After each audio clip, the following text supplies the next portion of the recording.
नगर word भी बोल दे सीधी FIR होती है। संभल में इतनी मस्जिद है, इतनी बड़ी मस्जिद को शहीद किया गया है, बिना बातें तो किया गया है ना। भेदभाव नहीं होना चाहिए। हिंदुओं का मजहब है, ऐसे मुसलमानों का है। बीते दिनों संसद में एक नया विधेयक लाया गया जो 1995 के वक्फ कानून में बदलाव करेगा।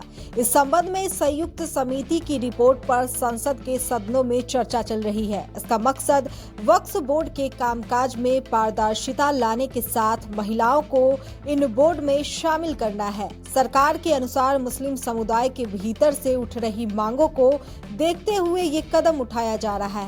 मगर दूसरी तरफ दिल्ली जंतर मंतर पर मुस्लिम पर्सनल लॉ बोर्ड द्वारा प्रदर्शन किए गए जो इस बोर्ड का पूरी तरह से विरोध कर रहा है। इस बोर्ड के सदस्य और समर्थक मुसलमानों का कहना है कि वक्फ संशोधन बिल संविधान के ही खिलाफ है और ये मुसलमानों की जमीन छीनने के लिए लाया गया है।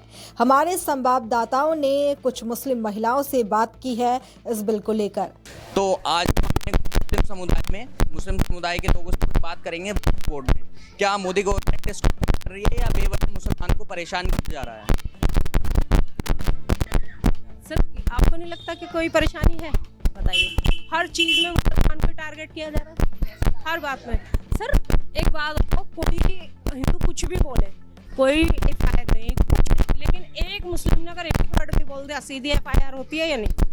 कोई मुस्लिम अगर जा रहा है थाने में या किसी भी चीज़ में रिपोर्ट करने, उसकी कोई सुनवाई नहीं है। किस चीज़ की सुनवाई हो रही? किसी भी चीज़ की सुनवाई। ऐसा आपको क्यों लगता है कि सुनवाई नहीं है? आप थाने में गई और आपकी कब सुनवाई नहीं हुई? सर मैं नहीं गई, बाकी जनता को तो आप भी देख रहे हो। हर चीज़ की, अब होली के ऊपर इतने विवाद हुए, इतने विवाद, हर चीज़ में मुस्लिम, हर चीज़ में मुस्लिम। बताइए कहीं हिंदू का नाम सुना है? नहीं सुना ना। हर जगह ये वो इस तरह से सारी चीज़ें मुस्लिम के ऊपर आके ठहर जाती हैं। सर ऐसा क्या कर दिया मुस्लिम ने जो हर चीज़ में टारगेट मुस्लिम को किया जा रहा है? तो ये तो वक्फ बोर्ड में आप लोगों के लिए फ़ायदा है ना। मुस्लिम लेडीज़ों को भी वक्फ बोर्ड के अंदर वो लाना चाहते हैं और आप खुद एक लेडीज़ होकर बोल रही हैं कि हमें टारगेट किया जा रहा है। सर वो क्यों लाना चाहते हैं? किसी लेडीज ने, मुस्लिम ने कहा कि हमें लाइए? कहा किसी ने? नहीं कहा ना। तो क्यों लाना चाहते हैं? उनका जो काम है वो अच्छे से करें। अभी आपने देखा होगा सुनीता विलियम्स 9 महीने चांद पर रह के वापस आए हुए, एक नारी शक्ति है और आप भी एक लेडीज़ हैं। तो आप नहीं चाहती कि मुस्लिम लेडीज़ें भी आगे बढ़ें, घरों से बाहर निकलें, या घरों में ही रहेंगी वो भी? सर घर में कोई रहना नहीं चाहता। जिसे ज़रूरत है वो बाहर भी निकल रही है, जिसे नहीं है ज़रूरत वो नहीं भी निकल रही है। तो गैर मस्जिदों को, मदरसों को कह रहे हैं इनका तोड़ो, इन्हें फालतुओं को, ये ना होना चाहिए। किसने बोला कि मदरसे और मस्जिदों को तोड़ो? हर जगह यही हो रहा। मतलब आपने कहीं देखा होगा, कहीं सुना होगा? नहीं नहीं। अब संभल में इतनी मस्जिद है, इतनी बड़ी मस्जिद को शहीद किया गया है, बिना बातें तो किया गया है ना सर। कोई इसका कोई मकसद ही नहीं था, लेकिन फिर भी उसको शहीद कर दिया गया। किस वजह पे कर दिया गया सर? बताइए किस वजह पे कर दिया गया? मस्जिद आज ही बनी है क्या? वो नहीं बनी है, बहुत पुरानी मस्जिद है नहीं है? हर जगह दरगाहों को तोड़ा जा रहा है। क्यों तोड़ा जा रहा है सर? वहाँ तो हिंदू मुस्लिम सभी लोग जाते हैं, वहाँ कौन सा भेदभाव कौन करता है?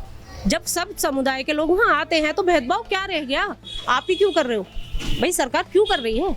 सरकार को नहीं करना चाहिए। सरकार से हमारी ना तो कोई निजी दुश्मनी, ना हमारी दोस्ती, ना हमारी रिश्तेदारी।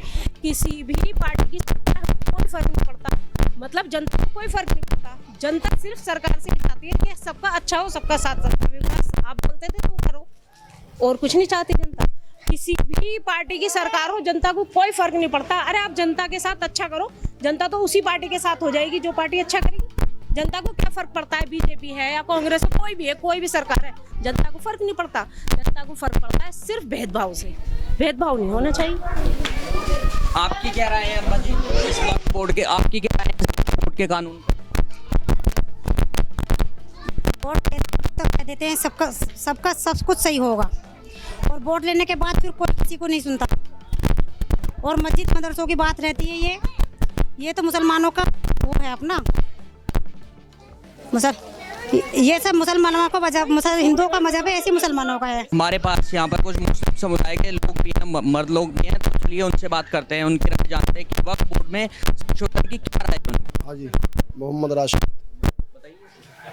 भाई मुसलमानों पे अत्याचार ही हो रहा है, और क्या हो रहा है? हर कहीं भी देख लो किस तरह का अत्याचार हो रहा है? भाई यही अत्याचार हो रहा है भैया, सभी अत्याचार है, और क्या हो रहा है बताओ? क्या अगर मुस्लिम पर्सनल लॉ बोर्ड अगर आपसे बोल रहा है अत्याचार हो रहा है तो अत्याचार हो रहा है? मुस्लिम की कोई वैल्यू नहीं है इस सरकार में। क्या वैल्यू नहीं है? आप यहाँ पर शान से घूम रहे हैं, हिंदुस्तान के मौजूद में और क्या वैल्यू चाहिए आप? कहीं कहीं भी देख लो, कोई भी आदमी कोई भी मुस्लिम को पकड़ के जय श्री राम बोल या वो बोल या कुछ भी बोल। आपके साथ कभी ऐसा हुआ है कि आपको पकड़ के बोला गया है? तो फिर आप कैसे कह सकते देखा हैं? है ना, सुना है भाई, मैंने सुना है, देखा है, वीडियो देख लो आप कहीं भी, यही चल रहा है। और क्या हो रहा है बताओ? ये वीडियो तो बहुत एडिट भी आती हैं। नहीं नहीं, एडिट नहीं, ये सब ठीक हो रहा भाई, जो हो रहा, लेकिन जो है गलत। आपकी क्या राय है? भाई मेरी राय तो ये है, मैं मोदी सरकार से ये कहना चाहूँगा कि ये जो है ये सब ठीक करे, कोई ऐसा ना हो, कोई ऐसी कोई भी किसी को पकड़वा के जय श्री राम बुलवाता है, कोई कुछ बुलवाता है, कोई कुछ बुलवाता है, बताओ ऐसा कब तक होता रहेगा? तो जैसे कि आपने देखा, अभी हम यहाँ पर देखिए मोमडन बाहुबल क्षेत्र है, हमने यहाँ पर कुछ लोगों की राय ली है। तो कैमरामैन मानव के साथ रिपोर्टर हर्षित राठौर।